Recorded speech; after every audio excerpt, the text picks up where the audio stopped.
Hello everyone, I'm Major Garrett in Washington.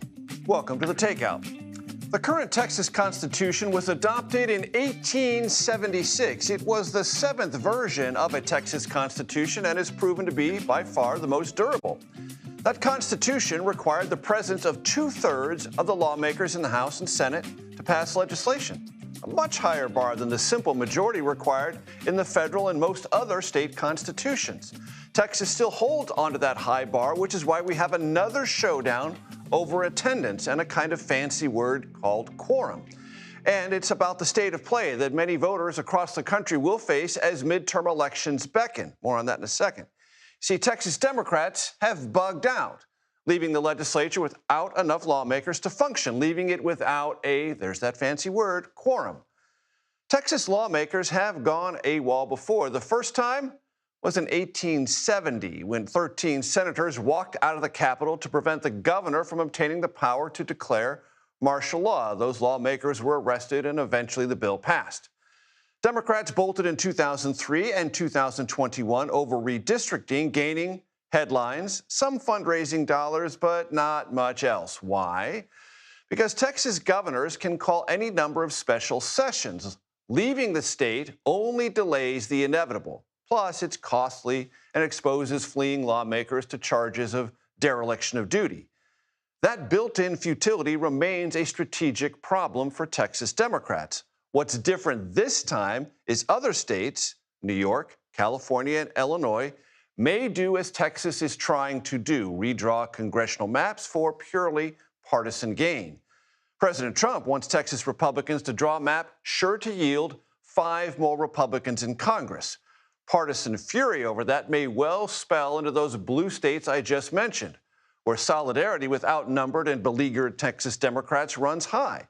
And partisan advantages in those states may allow the breaking of norms and the hasty redrawing of congressional maps. Here in Washington, important Trump-backed legislation passes by 1 or 2 votes.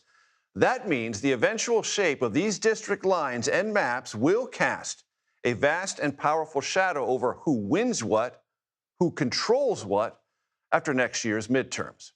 For the latest, we turn to Ed O'Keefe, not in the heart of Texas, but in St. Charles, Illinois. Ed, take it away. Major, we're about an hour west of Chicago, where 51 members of the Democratic caucus in the Texas State House have hunkered down, vowing to be here for the next 2 weeks until the end of the currently scheduled legislative special session, robbing that chamber of what you called there, that fancy word, a quorum, to try to force Governor Abbott to drop the issue of redrawing the state's congressional map and focus just on other issues like relief for Hill Country after those deadly floods and related issues that were set to be debated. We talked with 3 of those Texas Democrats who've come here to Illinois today, John Busey, Ann Thompson, and James Tallarico.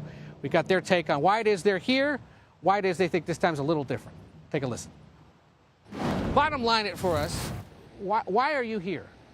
Greg Abbott is prioritizing Donald Trump with this special session. Instead of taking action to help the flood victims of Central Texas, he is prioritizing trying to steal 5 congressional seats from the people of Texas. This isn't just a Texas fight. This is an American fight that will impact all of us. So Texas Democrats ran into the fight by coming to Illinois to stand up for the people of our state. Representative Johnson, he says you're running into the fight. You know that Republicans in the state, Republicans out of the state, look at what you guys are doing and thinking you're running away from the fight. You're running away from your jobs by not being in Austin today. Yeah, no. Abandoning your job is going to Cancun in the middle of a deadly freeze, right? Abandoning your job is cutting health care when people need access. Abandoning your job is cutting public education when we already have one of the worst education systems in the nation. What we are doing is the fundamental protection by our founding fathers in the Texas Constitution that says the minority party has the opportunity to break quorum when you know that the majority has really gone off the rails. The fact that Texas Republicans are willing to sell their soul, sell out their state, and sell out the American people to serve the interest of Donald Trump.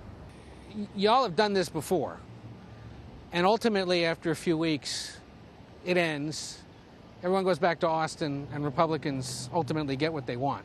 How is this time going to be any different? I actually disagree with that. In 2021, my colleagues here and I broke quorum to stop a voter suppression bill. And by breaking quorum and shining a spotlight, a national spotlight, on that voter suppression effort, it pressured the Republicans in Texas to take out the worst parts of that bill, the ban on souls to the polls, Sunday morning voting, which African-American churches use in Texas to get their people to the polls, a provision that would have allowed Republicans to overturn election results that they didn't like. All of that was taken out because we broke quorum. So this is an effective tool in our toolbox to fight for our constituents and make harmful legislation less dangerous. We're hopeful that's what will happen here. So then is the end goal, if not to completely redraw the map, to redraw it in a less Republican way? Well, I think our goal is to pressure blue states who have a Democratic trifecta to threaten retaliation and maybe even move forward with that retaliation. Because if one side is going to cheat, all bets are off.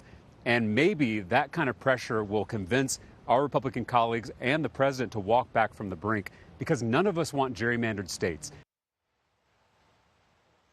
So again, these Democrats vow to be here for about 2 weeks until the end of that special session. Top Republicans in Texas now threatening them with what's called a civil arrest. In essence, try to get them back to Texas. They're refusing to go, so the standoff will continue. Quickly, Major, what makes this also different from the last few times, Democrats tell me, they're raising a lot more money and scoring a lot more attention across the country for this, as those other states consider if they can match what Texas is doing, or at least threaten to do it as well, and maybe get Republicans in Texas to back off. On the scene for us in St. Charles, Illinois, Ed O'Keefe, thank you.